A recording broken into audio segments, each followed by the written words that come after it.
Hello, welcome to Awakening with Soulspirational. I'm Tish, and today we're going to talk more about Reiki. So I'm calling today's episode Reiki Talk 2.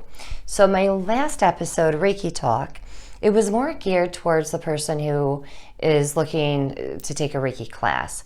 Today I want to focus just on why people seek out a practitioner, how to find a practitioner, what to expect. So those kinds of things is what I want to talk about today. You may have already heard of Reiki. If you haven't, in short, it's a Japanese healing art. It's energy work. So if we think about the mind, the body, the spirit, Reiki is working with the spirit, the energy body, or spiritually working with the soul. So that's in short. All right. But if you've been thinking about taking or going to a Reiki practitioner, you've probably already have either heard of it or you've done some research online. So let's talk about why somebody would want to seek out a practitioner. So some of the reasons: stress reduction and relaxation. So, and I kind of in some ways see these as being combined. So maybe somebody has been going through a lot lately. Maybe they're experiencing a breakup, a divorce, a loss of a loved one, or a pending loss of a loved one, and their energy is just so chaotic right now. So they may come in so just to kind of be able to relax more. Really, for me, I see Reiki as a great way to gain clarity and insight, maybe a shifted perspective. So when we can come in when we're going through things, it's really nice to come in. I would like to think every practitioner feels this way, but when a client comes in, my sole purpose is on the client. This is for and all about them. So I'm listening. What is it? What are their goals? What are their reasons for coming in? How am I going to be able to help them? And then we kind of go from there. But it's about them. The focus is on the client. So you get that time of somebody is really, it's all about you. And most of us don't take time to do things where it's all about us. I also kind of see this if you're somebody who goes in for massages, which is fantastic, great for the physical body. I see Reiki as being that a massage for the energy body. So it's a way that we're just kind of getting in there, working through the energy. And let me say here too, as the caveat, Reiki practitioners, we do not claim to cure, treat, prevent, diagnose any disease, illness, or ailment. Okay, so we're talking on the spiritual level, the energy body level. So stress reduction, relaxation. A lot of people will come in with anxiety. That may not be the reason why they're coming in, but it seems like a lot of people that come in to see me have high levels of anxiety. They may already be seeing a medical doctor or a mental health provider, or not. Everybody is different. It tends to be a lot of that I see coming in here. So having something that may help to reduce some stress or to leave you a little more relaxed, to bring the pressure down, so to speak, of anxiety, I think is a wonderful thing. All right. So here's another thing, surgery. So I'll have clients come in before or after surgery, or both. So if they know that they have a planned, knee surgery, back surgery, elbow, whatever it may be, they will come in first just to kind of get their energy body aligned. Again, if we think about mind, body, spirit, getting themselves ready prior to going in for surgery.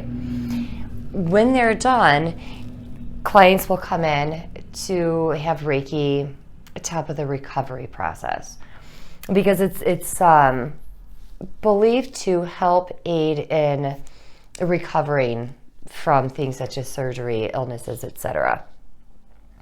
So here are some of the reasons here. Surgery. Okay. Any physical ailment. So if you're seeing a regular doctor for migraines or back pain, knee pain, etc., You can also see a Reiki practitioner. Now, you don't have to be seeing a doctor in order to receive Reiki. That being said, if you are already seeing a doctor, be it a medical doctor or a mental health practitioner, you can absolutely do Reiki right along with it. Reiki is not an alternative. In other words, I would never suggest, we don't suggest, oh, don't do this, do Reiki instead. No, it's about, wonderful, you're already seeing a doctor, a mental health provider. We're going to use this in combination.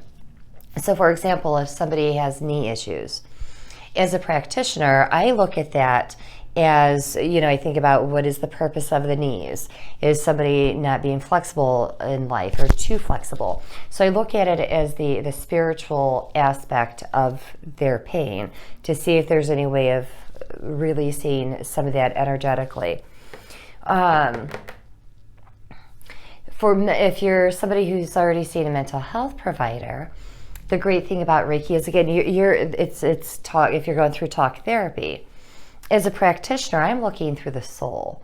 I'm looking through the energy body to see that, what you're working on, healing a particular situation that happened, years, maybe decades ago, that you're working through with your mental health provider. I will look through on a spiritual level to see where's the energy of that situation caught up within your energy body. So that way we can get that part of it as well, because we don't think about those things, generally speaking, when we're going through talk therapy. So if we can look to find out where am I holding on to this, so besides releasing it on the different levels with the talk therapy, I can also get it out of my soul. I can just be done with it. All right. So another reason, so this would be, so whether you're seeing a regular MD or mental health provider. And then also people will come in for energy maintenance. So this is usually somebody who is, maybe they're doing yoga, maybe they already practice Reiki themselves or another form of energy work. Maybe they're doing Tai Chi or whatever it may be. If somebody is already taking care of the mind, body, spirit, they may still come in for a Reiki session just to maybe catch things if things are starting to slip, because life still happens. Even when we do everything right, life happens. So if something is starting to manifest, some practitioners are able to catch that in its form of starting to manifest. And then just to help them keep their body aligned. And maybe even if they're practitioners themselves, there's something really great about going to a practitioner and having somebody else work with you. So there's a whole host of reasons that somebody may seek out a Reiki practitioner. There are some times where it seems, because it's still gaining traction, I'll get some people coming in where it's like, I don't know what else to do. They're seeking. Everything on paper looks right, but I'm missing something. So I work with them as well. All right. So those are some reasons. Let's talk about how to find a practitioner. So one of the things you can do is Google or search it. And you can just search Reiki, so Reiki, near me.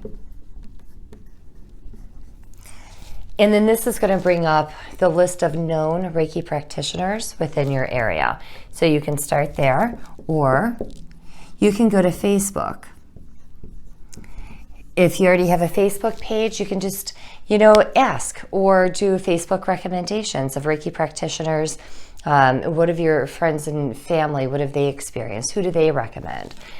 And we're going to go through some things to look for. So you'll get some keywords too as people are suggesting different practitioners. And you may be surprised how many of your friends or just relatives that you're on Facebook with actually do Reiki. So anyway, that's another great place to look, or other social media. All right, so then we also have Meetup. So typically speaking, when we go to Meetup, this is where, for example, the classes that I have, that I teach, are going to be listed on my Meetup page. But if you, when you go to Meetup, if you go to the search box and you type in Reiki, and then you go to the city box and you type in your city or your zip code, it's going to bring up the groups in your area that have something going on related to Reiki.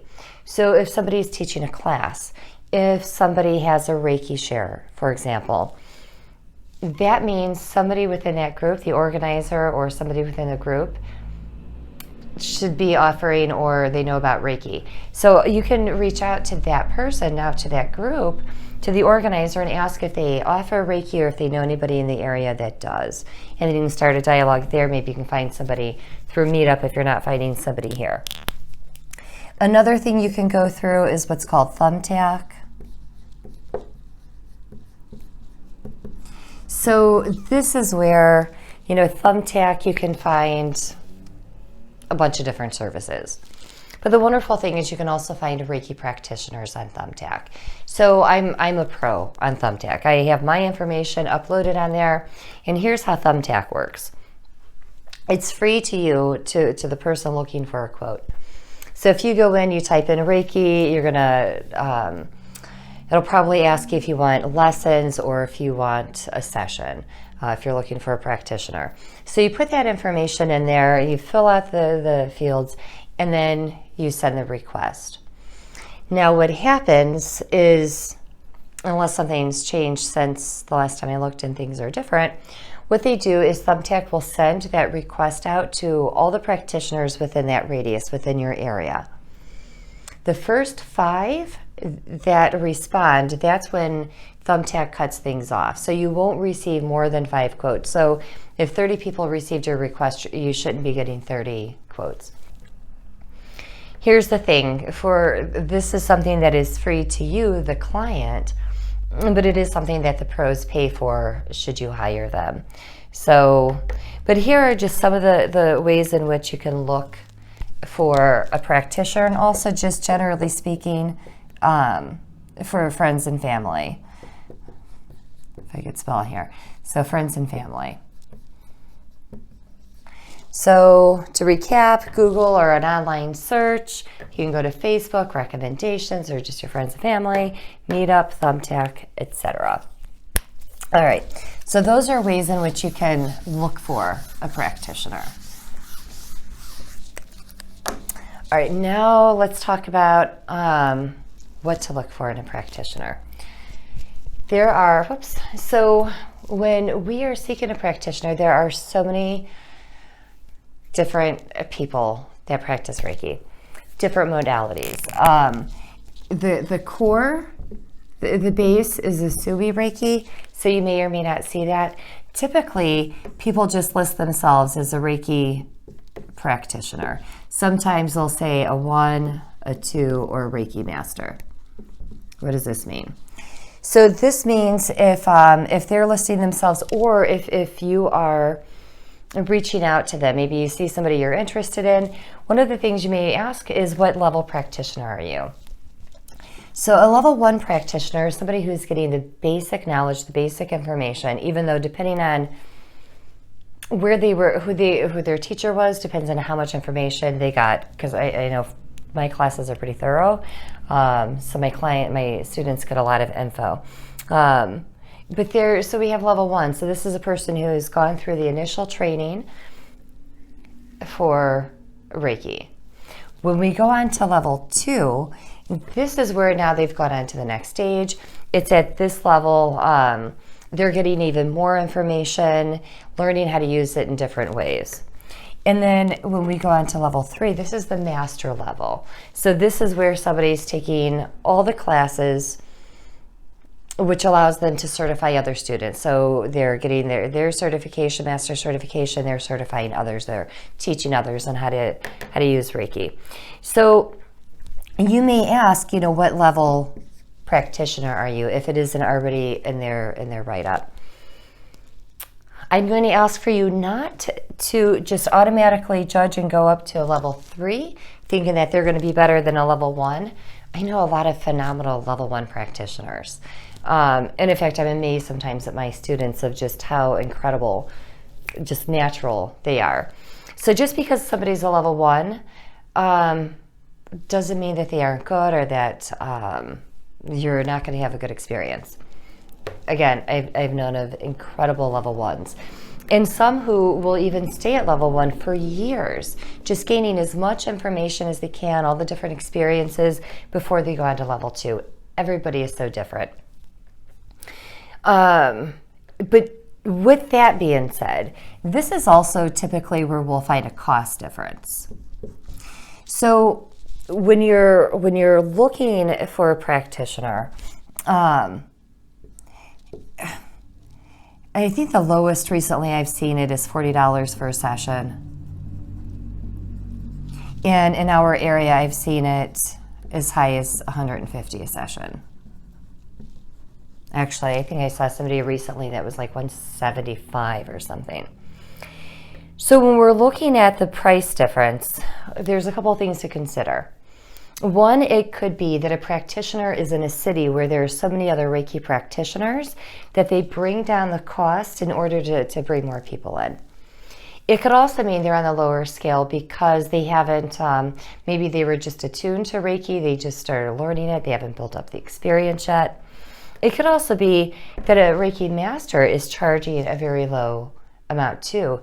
It could be that their true level of experience isn't as high and they're still building confidence.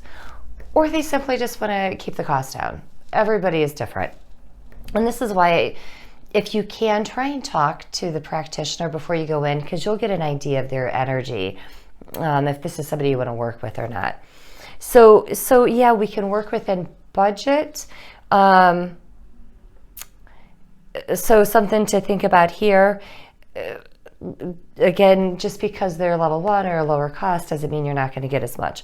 You also want to look at how much time that's involved. We'll talk a little bit more about that. Usually when we get to the higher end of the spectrum, usually these are going to be Reiki masters that are charging the higher level.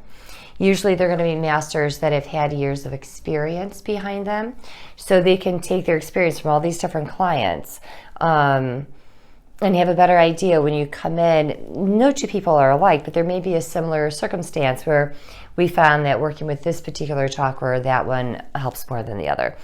So there is going to be a cost difference, but usually there's a reason why for that too. So, and here's another thing as well. What do they include?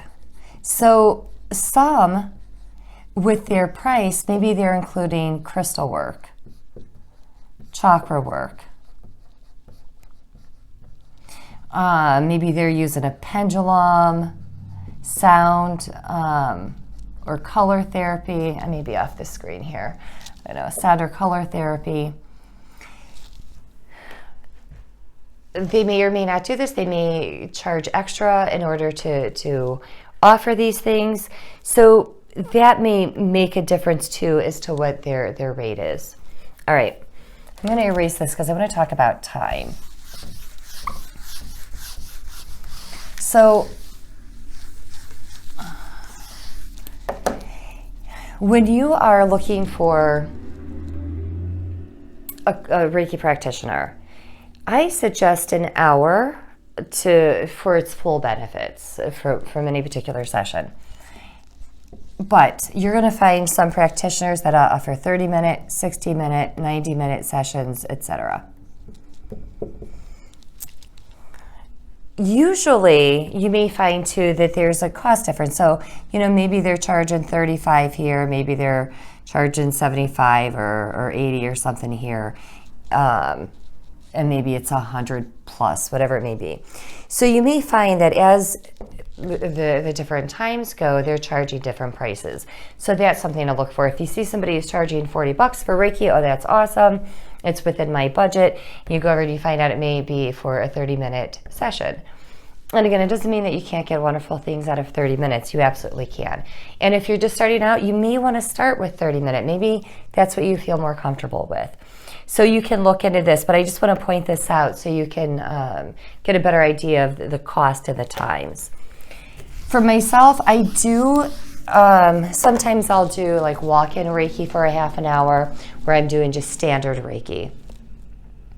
Most of the time, however, my sessions, I just charge per session. Because the people who tend to come to me, we're going a little bit deeper in their session. And usually a client is here for 90 minutes. About 60 minutes of that is when they're actually on the table.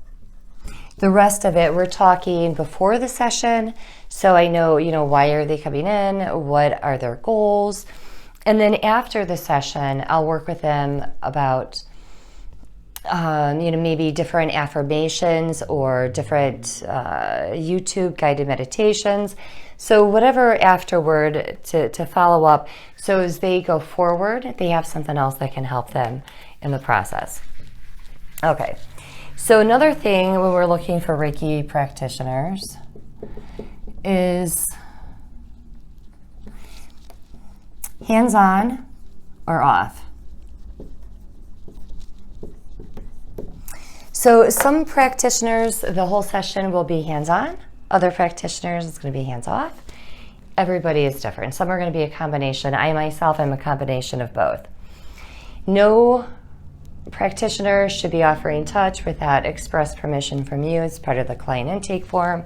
There are some people, however, that do not like to be touched, and therefore you may want to seek out a practitioner that works hands-off. If somebody wasn't trained to do hands-off, then, that's definitely something to look for. Most people, they don't care either way. I just want to point that out in case you're somebody who does care. All right, hands-on, hands-off. Let's see. When they're in session, so if the people who have heard about Reiki, there is a misnomer that every Reiki practitioner, for some people, that Reiki practitioners are psychics. We are intuitives, or a lot of us are intuitives, but not everybody. The intuition, as we're working on the energy body, our body may be feeling it. We may hear things or see things that help us get to certain points within the client's energy body. So we're going to call it being intuitive. Some, however, will come in and say, well, you're a psychic, you find out what's wrong in my energy body. And that's all well and good. It's up to the practitioner if they're able to do that or not. But really, my suggestion would be get right down to it. Let the practitioner know what it is, the reason why you're coming in, where you're hurting or what you're experiencing, so that the practitioner, it saves time, and time is money for the client, right? If you're looking at a 30 to 60 minute session or 60 to 90, etc., we can get right to work if we know where to go to instead of trying to feel through it. Although a lot of us, once we connect, we already know where we're going. But not every student or practitioner is going to be like that. All right, so these are some of the things that you can look for. What is the cost? How long is the session? What is their experience level? Your particular reason for coming in. So maybe it is chronic pain, back pain. Have they worked with somebody with your particular situation? Get whatever information you can, give them a try. If things don't go quite as you would hope to, try another practitioner. There really are so many of us with different personalities, different energies. So you may not resonate well with one, but you resonate well with another. Check out their reviews. Again, you can find them online, social media, through your friends and family. All right, so before I close up, I also want to talk about what it's also like for you when you go in for a session. Typically, some practitioners will work from their home, and if you see a practitioner who is home-based, make sure that you're getting information from others that have been there before, so you know that it's safe. But it isn't uncommon for Reiki practitioners to work out of their home. Others of us were paying rent. That could also be a shift in their cost as well, why some are more expensive than others, because we're paying rent. Or they're working in a wellness facility, maybe they're paying for that particular room. Some things to keep in mind.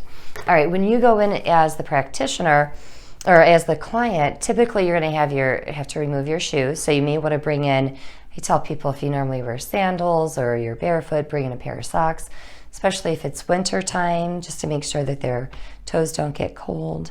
And some may have you, take hair clips out. Some may want you to remove your jewelry, those kinds of things. When you look online for Reiki, some will show pictures of what looks like a massage, like you're unclothed under the blankets, and that just creeps me out. That is not Reiki. If anybody asks you to get undressed, go the other way. So Reiki, you're completely clothed. You're lying on a table. Some will do it on a chair, especially if you're unable to. I've had some clients where I have to do chair Reiki just because they're unable to get on the table. And then it's really quiet. I know for my clients coming in, usually they're under the covers because it just brings us more comfort. But some get on top of the cover if they're more hot-blooded. Otherwise, they're under the covers. I put a washcloth over their eyes just to really kind of keep them inside with themselves. And so then as we start, some sessions are very quiet. There may be low music out in the background. I tend to be more involved with my clients, or I have them work with me. So I have what I call Sansu Reiki, where it's a combination of my experiences over the years. So during a Reiki session, we may do a soul retrieval. We may do an affirmation placement. It may be different breath work that we're doing. It just depends on what comes up for the client when they're here. The cool thing about Reiki is you may know that your practitioner is up at your head, but you start feeling tingling in your toes, or like somebody's pressing on your belly or at your hips. It's just this really cool sensation. Reiki can do no harm. It's all good stuff. It's wonderful, and it's relaxing. Or again, some sessions aren't quite as relaxing, but they're eye-opening. Again, a shift of perspective, or brings us clarity or better insight. And so often I hear, boy, I feel so much lighter. And that is a wonderful thing. At the very least, some will they're just so relaxed where they're doing like this light snore on the table, and I think it's beautiful. All right, I hope that helped on your journey finding out a Reiki practitioner, and hopefully to encourage you, if you've been thinking about it, seek one out. Go give it a shot and see what everybody else is talking about, because most of us just love what we do, and we love receiving Reiki. So, okay, thank you for watching today's episode. If you have any question about Reiki or any of my services, please get a hold of me. Website at the bottom. And until next time, thank you, be well, and namaste.